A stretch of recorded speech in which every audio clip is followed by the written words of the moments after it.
নমস্কার বন্ধুরা, education culture YouTube চ্যানেলে তোমাদের প্রত্যেককে স্বাগতম। তো আজকের এই ভিডিওটার যে বিষয়বস্তু সেটা কিন্তু একটা অত্যন্ত ইম্পর্টেন্ট বিষয়, যেটা যারা সিক্স সেমিস্টারে তোমরা এই যে প্লেসমেন্টে বসবে বা যারা তোমাদের অন ক্যাম্পাস এবং অফ ক্যাম্পাস প্লেসমেন্টে বসবে, তো তাদেরকে কিন্তু এই ভিডিওটা দেখতেই হবে। তাই এই ভিডিওটা কিন্তু খুব ইম্পর্টেন্ট। তো একদম বাস্তবিক প্রেক্ষাপটে আমি ভিডিওটা শুরু করছি। তোমরা অনেকেই আমাকে বারবার প্রশ্ন করছো যে দাদা, আমরা এই যে প্লেসমেন্টের জন্য কি কি প্রয়োজন নেই। তো এই প্লেসমেন্টের জন্য সবার থেকে ইম্পর্ট্যান্ট একটা বিষয়, যেটা হচ্ছে তোমাদের ডিপ্লোমা ফিফথ সেমিস্টার রেজাল্ট। এটা কিন্তু অত্যন্ত ইম্পর্ট্যান্ট এবং তোমাদের প্রত্যেকের প্রয়োজন।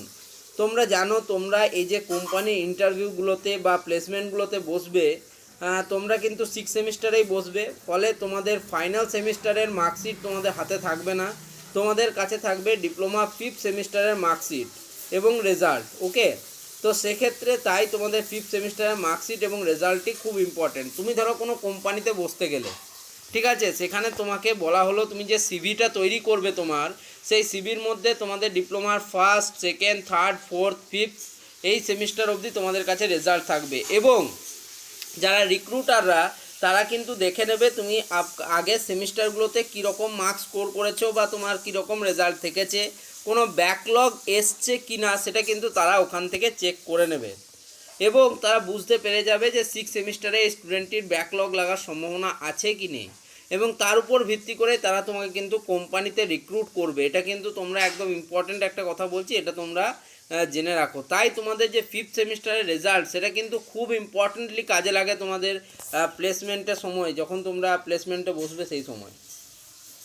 তো আমাকে অনেক বন্ধুরা প্রশ্নও করছিলে, ভাইরা প্রশ্ন করছিলে যে দাদা, আমাদের তো ফিফথ সেমিস্টারে ব্যাক বা সাপ্লি আছে, আমরা রিভিউয়ের জন্য দিয়েছি, বা আমার মনে হচ্ছে না যে আমার ক্লিয়ার হবে ব্যাকলগটা, তাহলে আমি কি করব?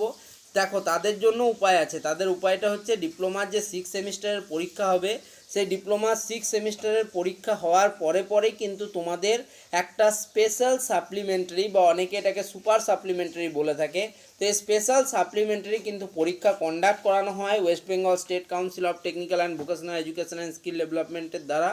এবং তার খুব তাড়াতাড়ি কিন্তু রেজাল্টটা মোটামুটিভাবে আউট হয়ে যায়।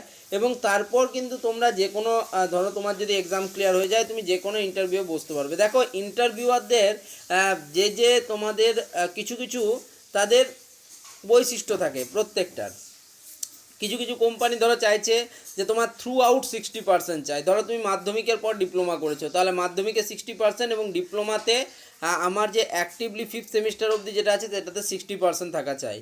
আবার কোনো কোনো কোম্পানি সেটা আবার মনে করে কোনো কিছুই তারা সেরকম দেখায় না, তারা শুধুমাত্র চায় যে কোনো অ্যাক্টিভ ব্যাকলগ না থাকুক, এরকম থাকে। ঠিক আছে, তো সেই হিসেবে আমি তোমাদের বলছি যে তোমাদের ডিপ্লোমার ফিফথ সেমিস্টারের রেজাল্টটা কিন্তু খুব ইম্পর্ট্যান্ট একটা বিষয়।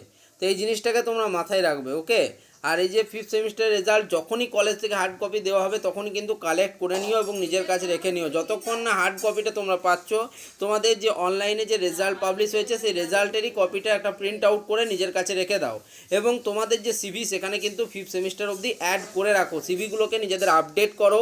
কারণ তোমাদের সামনে এটা সুযোগ, যখন তোমাদের সিক্স সেমিস্টারে প্রচুর কোম্পানি আসছে, পুল ক্যাম্পাসিং হচ্ছে এবং বিভিন্ন ধরনের ক্যাম্পাসিং প্রক্রিয়াগুলো হচ্ছে, তো এগুলোতে অংশগ্রহণ করতে হলে অবশ্যই কিন্তু তোমাদেরকে ফিফথ সেমিস্টারের রেজাল্টটা নিজের হাতে রাখতে হবে। এবং ফিফথ সেমিস্টারের রেজাল্টটা কিন্তু সত্যি বলতে গেলে তোমাদের ইম্পর্টেন্ট। ইন্টারভিউয়ের সময় তোমাকে কিন্তু ফিফথ কোন কোন ইয়ারে কোন সাবজেক্ট ছিল, কি ছিল, তো এগুলো নিয়ে কিন্তু বারবার প্রশ্ন করে থাকে ইন্টারভিউয়াররা। তাই আমি এই ভিডিওটা বানালাম, ছোট্ট একটা ভিডিও, ইনফরমেটিভ ভিডিও। ভিডিওটা ভালো লাগলে ভিডিওটিকে লাইক করো, বন্ধুদের মধ্যে শেয়ার করো, চ্যানেলটিকে সাবস্ক্রাইব করো। ধন্যবাদ।